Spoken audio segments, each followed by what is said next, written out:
Hello everyone, আসসালামু আলাইকুম। আশা করছি ভালো আছেন।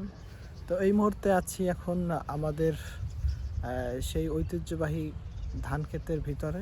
ঐতিহ্যবাহী বলতে এখানে বেশ কিছু পুরনো গাছ রয়েছে এবং স্মৃতি রয়েছে, যা ঘিরে আসলে বসবাস করেছেন হাজারো মানুষ। তো সেরকমের আমার পিছনে দেখতে পাচ্ছেন যে তাল গাছ, সে তাল গাছে রয়েছে পাখির বাসা। এই যে দেখতে পাচ্ছেন পাখি কিন্তু আছে গাছে, এই যে দেখেন পাখির কিচিরমিচির। এবং এখানে বেশ কিছু সুপারি গাছ, এছাড়া বিভিন্ন রকমের খেজুর গাছও আছে, যাতে খেজুর আছে এবং কাশফুল কিন্তু দেখতে পাচ্ছেন লড়তেছে। এবং এখানে বেশ কিছু গাছ আছে, চলুন দেখে আসি।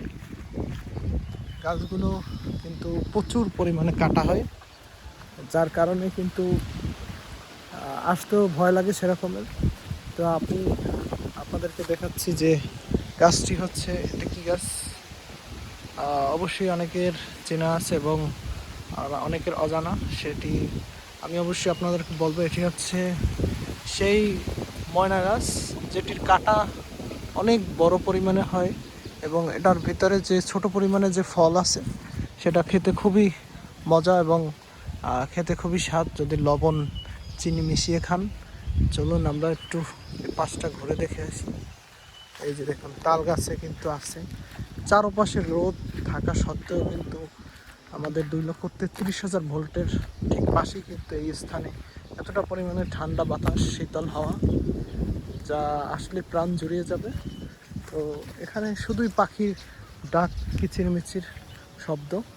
আর এই ছিল আসলে এই গাছগুলো দেখতে খুবই অসাধারণ। গাছে রয়েছে প্রচুর পরিমাণে কাটা, এই যে দেখুন প্রায় 2-3 ইঞ্চি পরিমাণে কাটা। তো অবশ্যই জানাবেন জায়গাটি কেমন লাগে, এবং যদি ভালো লাগে তাহলে অবশ্যই এই জায়গাটায় এসে আপনারা ঘুরে যাবেন। এবং আমার পিছনে রয়েছে বেশ কিছু তারের খাম্বা আর কি। আমাদের পুরো এলাকাটাই ঘিরে কিন্তু এরকমের একটা শখ, যা 2,33,000 ভোল্ট এই সারা বরিশাল বিভাগে ছড়িয়ে রয়েছে, যা এখান থেকে আসলে সাপ্লাই হয়। তো সেরকমের একটা জায়গা ভিলেজে আসলাম, দেখলাম, ঘুরলাম ফিরলাম। তো প্রচুর রোদ থাকার পরে এখানে ক্লান্তি দূর করার একটা অবস্থা আছে বলতে গেলে, প্রচুর ঠান্ডা বাতাস। তো অবশ্যই সেফলি অবস্থায় থাকবেন, গরমে প্রচুর রোদে বের হবেন না এবং বাসায় থাকবেন এবং নিজেকে সুরক্ষার জন্য ছায়া স্থানে থাকার চেষ্টা করবেন। তো সকল ভালো থাকুন, সুস্থ থাকুন। আল্লাহ হাফেজ, দেখা হবে নেক্সট ভিডিওতে। আসসালামু আলাইকুম রহমতুল্লাহ।